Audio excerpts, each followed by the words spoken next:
E agora nós vamos falar de um assunto que está gerando bastante discussão na Câmara de Cuiabá e também na Assembleia Legislativa, o chamado passaporte da vacina.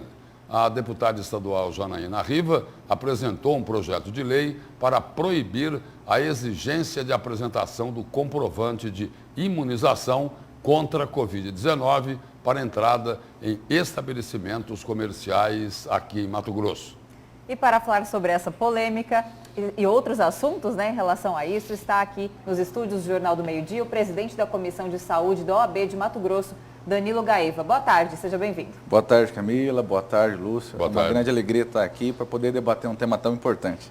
Doutor, a deputada, como o Lúcio bem trouxe aí já no começo da entrevista, alegou que ela alega que há inconstitucionalidade, ou seja, o passaporte da vacina viola o direito de ir e vir de todo cidadão que está na Constituição. E também diz que vacina não é o suficiente para evitar que a pessoa se contamine com o vírus, então seria aí algo inútil. De outro lado, em outros municípios, até foi retomado no Rio de Janeiro a obrigatoriedade do passaporte da vacina pelo ministro Luiz Fux do STF, com embasamento no princípio do interesse coletivo, da solidariedade. Na visão da OAB de Mato Grosso, da Comissão de Saúde, é inconstitucional ou não o passaporte da vacina? Bom, obrigado pela pergunta, tema importante e muito polêmico, né? A OAB Mato Grosso ainda está debruçada sobre esse tema, que é complexo, Sim, que gera divisões tanto no cenário nacional quanto no cenário estadual, né? E ainda está estudando para poder dar um posicionamento oficial sobre este caso. Ela ainda se mantém estudando, várias estão debruçadas sobre isso, para que a instituição possa se manifestar oficialmente sobre isso. Então, mas nós, advogados, que estamos estudando, e nós da comissão também estamos estudando sobre isso, e ainda não temos a completude do tema, porque ele é muito complexo, mas temos ainda já um início. Nós temos a forma como está sendo feita. Precisa ser primeiro olhado esse tema sem polarização, né? Sem lado A, lado B, e exclusivamente sobre as decisões do Supremo. A decisão do Supremo que estabelece a competência do Estado para aplicar medidas que tornem essa obrigação indireta, mas precisamos analisar sobre esses critérios objetivos que as decisões estabelecem. Primeiro, deve ser feito conforme por lei, decretos, notas técnicas que estão sendo usadas para fundamentar por aí, não pode. Agora, doutor Danilo, essa questão aí do passaporte da vacina é uma questão muito polêmica, não é isso? Sim. E passa por uma equação, assim, à primeira vista, simples, né? O que é mais importante? O que deve prevalecer? É o direito individual ou o direito coletivo? Pois bem, é muito complexo.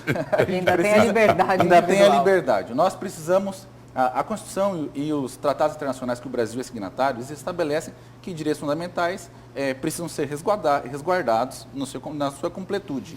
E para que esses direitos possam ser relativizados, primeiro precisa ser por meio de lei, e isso precisa ser por um tempo determinado, por uma atitude determinada. Eu não posso fazer isso ao léu, simplesmente estabelecer uma restrição de direitos fundamentais sem uma limitação de tempo, sem uma limitação que a própria lei estabelece. Ora, se é assim, como está sendo feito, está errado. E aí é inconstitucional de fato. Então a gente precisa estabelecer que durante o tempo de pandemia, uma restrição específica para um ponto específico. Mas a gente precisa entender o contexto da lei. A lei ela é aplicada no tempo e no espaço. São princípios que a lei precisa ser vista. Nós temos no Brasil hoje 149 milhões de vacinados, em Mato Grosso 3,6 milhões, de acordo com o portal do Mapa da Vacina. Ora, eu até anotei os dados. A primeira dose. 2,3 milhões, 2.311.242 da primeira dose, e em segunda dose, 1.387.790. Em Mato Grosso. Em Mato Grosso. Fui muito específico para tentar essa atualização do dia 11. Ora, se nós estamos em busca da imunização de rebanho, e aí a OMS estabelece que esse percentual de imunizados é de entre 60% e 70% da população. Esse patamar estabelece que o Mato Grosso já tem 64%, quase 65%. Por que agora, então, nós colocaremos uma guerra contra cidadãos de bem que, por algum motivo, essa é a opinião do advogado e jurista Danilo, ainda não oficial da OAB. Nós estamos discutindo internamente para chegar a um lugar. Mas por que, então, travar guerra contra o cidadão que não quer se vacinar? Outra coisa que nós precisamos estabelecer, a vacina, de fato, graças a Deus ela existe. Ela é um instrumento e o melhor instrumento que nós temos, tá? Hoje para combater o Covid. Mas ela não impede nem a contaminação, tampouco a transmissão. E o fundamento dos decretos e dos atos normativos, todos, é que nós precisamos resguardar a saúde pública e imputa neste texto, como fundamento, a transmissão do vírus como base para estabelecer a saúde pública. Ora, se nós temos, né, a mitigação do efeito pela vacina, mas ainda não, infelizmente ainda não, a impossibilidade de não contaminação, ora... Mas, doutor Danilo, só para tirar uma dúvida, lá no estádio, para assistir um jogo de futebol, tem que ter as duas vacinas, não é isso? E um teste. Ou o teste. Ou o teste. Ou o teste. Aí é o seguinte, lá tem que comprovar. Na verdade, você tem que comprovar que você não está doente. E aí sim, aí tudo bem. Nós podemos exigir um teste, alguma coisa. Mas obrigar a vacina para as pessoas para poderem entrar nos locais, para comprar roupas, daqui a pouco para o mercado.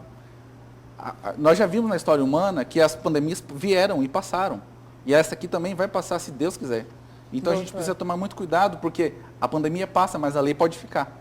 Sem falar que, como é possível exigir um passaporte se o ciclo da vacinação ainda não está completo para determinados grupos? Por exemplo, para os jovens, ainda não tem segunda dose em muitos municípios disponível para esse grupo. E aí? Exatamente. Como fazer? É um outro critério seria estabelecido. Melhor aguardar, então, para que todos tivessem a chance de se imunizar, sem falar de pessoas que têm certas comorbidades que não podem tomar vacina por orientação médica, né? Exatamente. Então, assim, se a gente estabelece hoje essa restrição, ela se torna inconstitucional de fato. Porque com o panorama que nós temos, de fatos e daquilo que está sendo posto na sociedade, se nós estabelecermos isso, isso é de fato inconstitucional, posto como está. Precisaria ser uma discussão aprimorada, longe de polarizações, de forma técnica, para que a gente possa chegar no melhor para a sociedade. Lembrando sempre da sociedade, né? A pandemia, se Deus quiser, ela vai passar. Mas se nós não tomarmos cuidado, nós ficaremos presos a uma flexibilização de direitos fundamentais e que são base do Estado Democrático de Direito. Mas em nome do interesse individual, não pode se prejudicar o direito coletivo. O senhor concorda com isso? Concordo. Aí a pergunta que eu faço sobre essa pergunta, eu repito uma pergunta. Qual é o direito? A pessoa que não se vacinar, ela é um perigo, eu entendo, para ela mesma, porque se nós não prestarmos... Para ela e para o resto da sociedade, porque é o seguinte, ao não se vacinar, ela está colocando em risco outras pessoas, doutor Danilo. Mas esse discurso também favorece o discurso contra a vacina. Mas não é um discurso. Eu preciso acreditar que a vacina é boa, e ela está aí posto como tal, e ela mitiga de fato, isso aí a gente está vendo, né? Não, mas isso está provado. Isso já está provado. A ciência se dá por evidência também, por apresentação de números. A estatística é de que as pessoas que se vacinaram... O senhor está defendendo que a pessoa tem o direito de não se vacinar e ter uma convivência normal, coletivamente?